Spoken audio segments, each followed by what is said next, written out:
जिसको ब्रह्मचर्य धारण करना है, ध्यान देकर सुनिए। जब हम कोई गंदी बातें सुनते हैं, गंदी बातें देखते हैं, तब हमारे अंदर गंदी बातों का चिंतन होता है, फिर संकल्प बनता है। पहला, जो हम देखते हैं उस पर सुधार करो, जो हम सुनते हैं उस पर देखो। कोई ऐसी बात तो नहीं सुन रहे जो हमारे अंदर काम जागृत कर दे, कोई ऐसा दृश्य तो नहीं देख रहे जो हमारे अंदर काम जागृत कर दे, कहीं हम ऐसी कोई बातें तो नहीं बोल रहे हैं जो काम उत्तेजना प्रकट कर दे। साथ आपके देखने, सुनने और बोलने का प्रभाव हृदय पर पड़ता है।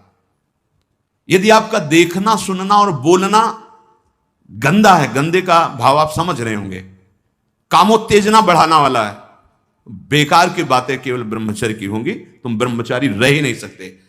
आप देखो गंदी बातें, सुनो गंदी बातें, बोलो गंदी बातें, और आप ब्रह्मचारी रह सको, सवाल ही नहीं उठता। जैसे आप गंदी बात देख रहे हैं, सुन रहे हैं, आप कोई चेष्टा नहीं कर रहे, तो भी आप ब्रह्मचारी नहीं रह पाओगे। वर्णन हुआ है शास्त्रों में, एक मनोवाह नाम की नाड़ी है पूरे शरीर में, ऐसा कहीं जैसे पित्त की थैली होती है, ऐसी कोई ब्रह्मचर्य वाली थैली नहीं है। ये यहां में हर नस नाड़ी में वो व्याप्त है सप्तम धातु।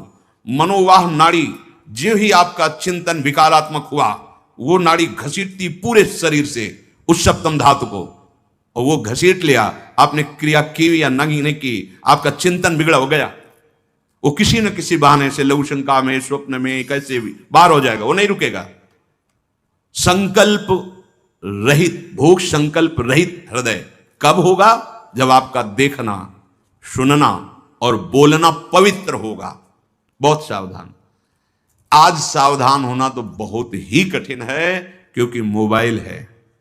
एक दृश्य देखा आज मिलने की, एक वैश्या किसी के साथ जंगल में ऐसे, उस दृश्य ने नीच आचरणों में फंसा दिया। एक दृश्य देखा, सौभरी ऋषि ने मछली की 50 राजकुमारियों से ब्याह किया जाके मानधाता की। दृश्य ही देखने मात्र से भ्रष्ट हो जाना होता है।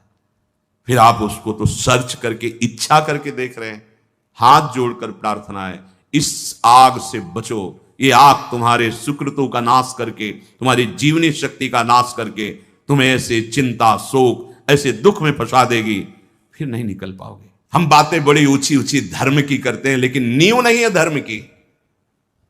ये ब्रह्मचर्य पूर्ण जीवन के लिए अमृत पद है, चाहे गृहस्थी में हो, चाहे व्यापारी हो, चाहे किसान हो, चाहे, और विरक्त मार्ग का तो यही मुख्य ऐसा आधार है जिसके ऊपर वो विविध प्रकार की दैवी संपदा का अनुभव करता है।